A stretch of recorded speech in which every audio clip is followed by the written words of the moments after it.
Les varices sont un problème vasculaire courant qui touche aussi bien les hommes que les femmes. Les varices ne sont rien d'autre que des veines dilatées et tortueuses qui apparaissent dans la jambe. Autrefois, seules les femmes âgées consultaient pour ce problème. Mais aujourd'hui, les choses ont changé et cela semble également courant chez les plus jeunes.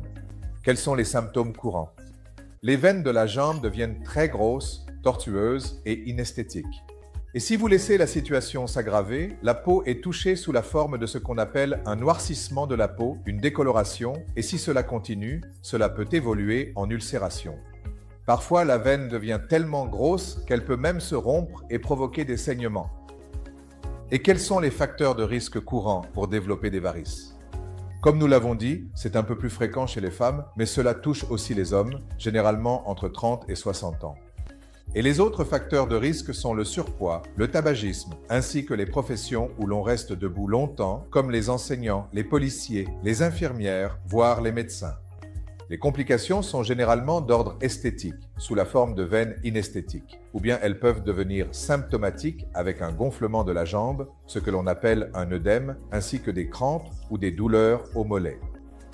Les patients présentant des complications arrivent avec des ulcères et des saignements. Le diagnostic est très simple. De nos jours, les échographies et les Dopplers sont disponibles partout. Et une simple échographie ou un Doppler, qui se fait en 5 à 10 minutes, peut confirmer le diagnostic.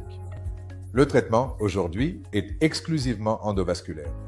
Cela signifie que nous réalisons ce qu'on appelle des procédures endovasculaires, comme l'ablation par radiofréquence ou les procédures endoveineuses Vénacil.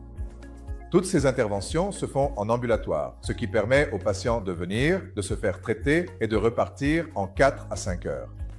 Et il n'y a pas de cicatrice, ou alors une cicatrice très minime, selon le stade de la maladie.